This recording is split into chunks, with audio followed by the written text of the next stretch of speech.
Hello students, welcome back to my YouTube channel SP study classes 9335 पर। आज हम लोग कक्षा 10 सामाजिक विज्ञान के भूगोल का चैप्टर नंबर 5 खनिज और ऊर्जा संसाधन के बारे में देखेंगे। इस पाठ में हम जो कक्षा 10 सामाजिक विज्ञान जो भूगोल का पोर्शन है उसका चैप्टर नंबर 5 है खनिज तथा ऊर्जा संसाधन के सभी महत्वपूर्ण प्रश्न ओनली वन वीडियो में हम डिस्कस करेंगे और वो भी 95% प्लस की दृष्टि से देखेंगे। और इस वीडियो में हमने सारे वही क्वेश्चन लिए हैं जो हर वर्ष बोर्ड एग्जाम में पूछे जाते हैं। इसीलिए अगर आप लोग भी कक्षा 10 बोर्ड का एग्ज़ाम देने वाले हैं तो आपके लिए वीडियो बहुत ही महत्वपूर्ण होने वाला है। इसीलिए आप वीडियो को बिना स्किप किए हुए प्लीज़ पूरा देखिएगा। आइए हम वीडियो में आगे बढ़ते हैं। उससे पहले अगर आप लोग चैनल पर नए आए हो तो चैनल को सब्सक्राइब कर लें और बेल आइकन को प्रेस कर लें और वीडियो को एक प्यारा सा लाइक कर दें। आइए हम क्वेश्चन नंबर फर्स्ट की तरफ चलते हैं। क्वेश्चन नंबर फर्स्ट है, देखिएगा क्वेश्चन नंबर फर्स्ट बहुत ही इम्पोर्टेंट क्वेश्चन है जो कई बार बोर्ड में पूछा गया है। क्या है? मुंबई हाई प्रसिद्ध है, यानी कि जो मुंबई हाई है वो किसके लिए प्रसिद्ध है?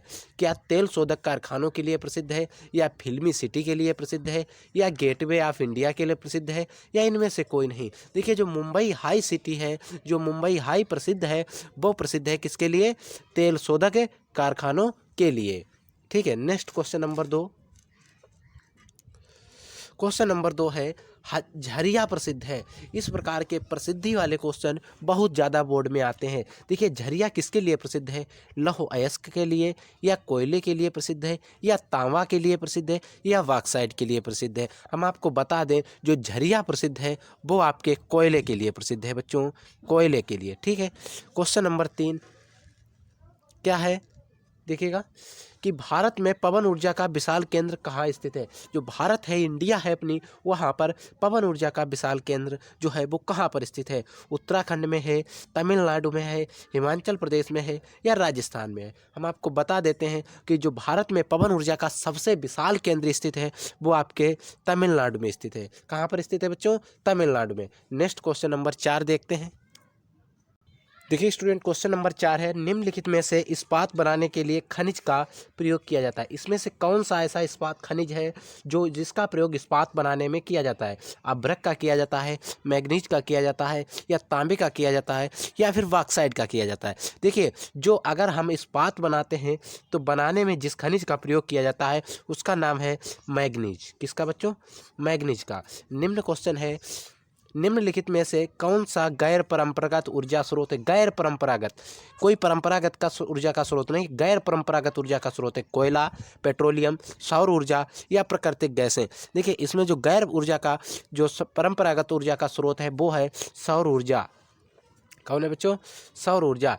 हेमेटाइट का संबंध किस खनिज से है? देखिए हेमेटाइट जो होता है और हेमेटाइट होता है और मैग्नेटाइट, हेमेटाइट, और जो इनका जो संबंध है वो किस खनिज से? तांबे से है, बॉक्साइट से, खोना से, या लौह अयस्क से? हेमेटाइट और मैग्नेटाइट जो हैं वो Fe यानी कि आयरन यानी कि लोहा, वो किस लोहा यानी कि आयरन के क्या है? अयस्क है। नेक्स्ट क्वेश्चन है, कोरबा किसके लिए प्रसिद्ध है? जो कोरबा प्रसिद्ध है वो किसके लिए प्रसिद्ध है? तांबे के लिए, कोयले के लिए, सोना के लिए, या बॉक्साइट के लिए? देखिए जो कोरबा किसके लिए प्रसिद्ध है? कोरबा जो प्रसिद्ध है आपके कोयले के लिए, कोरबा फॉर कोयले। नेक्स्ट क्वेश्चन क्या है? विभिन्न खनिजों के योग से बनी चट्टानों से निर्मित होती हैं, यानी कि जो विभिन्न खनिज होते हैं उनके योग से जो चट्टानें बनी होती हैं वो उससे किससे निर्मित होती हैं? भूप्रपर्टी से निर्मित होती हैं, या फिर वायुमंडल बना होता है, या फिर जलमंडल, या अंतरिक्ष? देखिए जो भूप्रपर्टी बनती है, भूप्रपर्टी यानी कि पृथ्वी की जो सतह बनती है, भूप्रपर्टी चट्टानों से निर्मित होती है।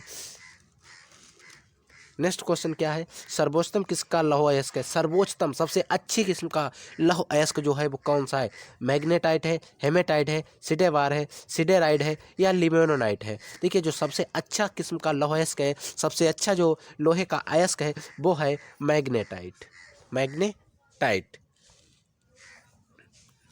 नेक्स्ट क्वेश्चन नंबर 10 है कि निम्नलिखित में से भारत का सबसे पुराना तेल उत्पादक राज्य कौन सा है? आप इस पे इम्पोर्टेंट के जगह पे डबल इम्पोर्टेंट लगा लेंगे। ठीक है, सबसे पहला, भारत में सबसे पुराना या सबसे पहला उत्पादक राज्य कौन सा है तेल के लिए? गुजरात है, राजस्थान, बिहार या असम है? देखिए सबसे पहला अगर बात की जाए तो वो असम है, सबसे पुराना हो चुका है असम ही है। नेक्स्ट क्वेश्चन है, क्या है देखिएगा, यूरेनियम तथा थोरियम से प्राप्त होती है। जो यूरेनियम है और थोरियम से क्या प्राप्त होती है? जल विद्युत, ताप विद्युत, पवन ऊर्जा या आणविक ऊर्जा तथा परमाणविक ऊर्जा। देखिए यूरेनियम और थोरेनियम से क्या प्राप्त होती है? आणविक तथा परमाणु ऊर्जा। ये क्वेश्चन आपसे बहुत बहुत इम्पोर्टेंट है, आप इस पर डबल इम्पोर्टेंट लगा लेंगे। नेक्स्ट देखते हैं। देखिए स्टूडेंट, क्वेश्चन नंबर 5 है और मोस्ट इम्पोर्टेंट क्वेश्चन है। ये आपसे 4 नंबर या 6 नंबर में पूछा जाएगा और इस चैप्टर का अगर सबसे महत्वपूर्ण क्वेश्चन है, आप इस बात से अंदाज़ा लगा सकते हैं। देखिए 2007 में, 2009 में, 2010 में, 2011 में, 2014 और 2016 में, तो इसकी संभावना है 2023 में आने की 100% के साथ। तो इसलिए इस क्वेश्चन को आप अच्छे से देखेंगे और अच्छे से लर्न भी करेंगे। देखिए हमें खनिज के संरक्षण की क्यों आवश्यकता है, हमें खनिजों का संरक्षण क्यों आवश्यक है, या खनिज संरक्षण की आवश्यकता पर टिप्पणी लिखिए। आप इस तरीके से किसी भी तरीके से आपसे क्वेश्चन पूछ सकता है। क्वेश्चन कहीं ये भी पूछ सकता है और ऐसे भी पूछ सकता है, लेकिन ये क्वेश्चन आप हिसाब लगा लीजिए कि कई बार आ चुका है। हमें खनिजों के संरक्षण की क्यों आवश्यकता है और खनिज संरक्षण की आवश्यकता पर टिप्पणी लिखिए। आपको इसका आंसर देना बहुत ही अच्छी तरीके से क्या देना है, खनिजों का विवेकपूर्ण उपयोग और उनका प्रबंधन करना खनिज संसाधन या खनिज संरक्षण कहलाता है। खनिज संरक्षण क्या है? खनिजों का विवेकपूर्ण उपयोग करना और उनका प्रबंधन करना ही खनिज संरक्षण कहलाता है। कुछ खनिज ऐसे होते हैं जिन्हें एक बार उपयोग कर लेने पर वे सदैव के लिए न समाप्त हो जाते हैं। कुछ खनिज ऐसे होते हैं जिनका हम एक बार अगर उपयोग कर लें तो दोबारा उपयोग नहीं कर सकते हैं। जैसे पेट्रोल, डीजल हो गया, इनका आप उपयोग दोबारा नहीं कर सकते हैं। तथा कुछ खनिज ऐसे होते हैं जिन्हें एक बार यानी कि चक्रण उपयोग किया जा सकता है, यानी कि एक बार नहीं, उनमें चक्रण के समय कई बार उपयोग किया जा सकता है। जैसे लोहा, सोना, चांदी, ईटीसी मतलब आदि। ईटीसी का मतलब होता है आदि। लोहा है, उसको आप कई बार गलाकर फिर नई तरीके से बना सकते हैं। अतः एक बार उपयोग होने से समाप्त होने वाले खनिज संसाधनों का संरक्षण की सर्वाधिक आवश्यकता है। देखिए ऐसे खनिज हैं जिनको जो एक बार उपयोग करने से समाप्त हो जाते हैं, उनके संरक्षण की आवश्यकता भी कितनी है? बहुत अधिक है, जिससे हमारी आगे आने वाली पीढ़ियों को भी खनिज सुगमता से प्राप्त हो सके। हम जो खनिज समाप्त होने वाले हैं उनका उपयोग जो विवेकपूर्ण से करेंगे तो हमारी आगे आने वाली पीढ़ी है तो उनको इस कठिनाई का सामना नहीं करना पड़ेगा कि खनिज समाप्त हो जाए। तो इसलिए हमें सुगमता से उनको भी प्राप्त करने के लिए बचाए के रखना चाहिए। इसीलिए आप खनिज को हिसाब से यूज करेंगे। नेक्स्ट क्वेश्चन है जीवाश्मीय ईंधन के ऊपर।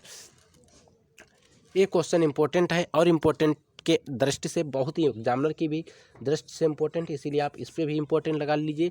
जीवाश्मीय ईंधन से क्या अभिप्राय है, इसमें कौन कौन से अवगुण पाए जाते हैं। देखिए जीवाश्मीय ईंधन जो है उससे क्या अभिप्राय है और इसमें अवगुण कौन कौन से पाए जाते हैं, और खनिज ईंधन क्या है। जीवाश्मीय ईंधन को ही हम खनिज ईंधन भी कहते हैं, आप इसको ध्यान रखेंगे। ठीक है, देखिए स्टूडेंट, इसका आप अगर आंसर लिखेंगे तो कैसे लिखेंगे? देखिए यहाँ पर आप लिखेंगे आंसर, ठीक है, फिर लिखेंगे जिन ईंधनों की उत्पत्ति जैविक पदार्थों से हुई है उन्हें हम जीवाश्मीय ईंधन या खनिज ईंधन कहते हैं। देखिए ऐसे ईंधन या ऐसे जैविक पदार्थों से हुई है। देखिए ऐसे ईंधन, जो ईंधन है कौन से? जीवाश्मीय ईंधन या खनिज ईंधन, जिनकी उत्पत्ति कैसे हुई? जैविक पदार्थों से हुई, उन्हें हम क्या कहते हैं? जीवाश्मीय ईंधन या खनिज ईंधन कहते हैं। जैसे कोयला हो गया, पेट्रोलियम हो गया, एवं प्राकृतिक गैसों की उत्पत्ति जैविक पदार्थों से हुई। देखिए कोयला, पेट्रोलियम, प्राकृतिक गैसों की उत्पत्ति कैसे हुई? जैविक पदार्थों से हुई है, तथा जिनका उपयोग ईंधन के रूप में किया जाता है। और देखिए कोयले और पेट्रोल और डीजल का उपयोग और प्राकृतिक गैसें जो आपके सिलेंडर आते हैं इनमें भरी होती हैं, इनका उपयोग किसके लिए? खनिज के लिए करते हैं, जीवाश्मीय ईंधन के रूप में करते हैं, अपने जीवन में ईंधन के रूप में इनका प्रयोग करते हैं। जीवाश्मीय ईंधन के निम्नलिखित अवगुण हैं। देखिए जीवाश्मीय ईंधन हैं, इनके निम्नलिखित उपगुण हैं और इनका उपयोग भी बहुत ज़्यादा किया जाता है। नंबर 1 में देखेंगे जीवाश्मीय ईंधन ऊर्जा के क्षयी संसाधन है। देखिए जीवाश्मीय ईंधन जो है वो ऊर्जा के एक क्षयी संसाधन है, इनका क्षय भी होता है।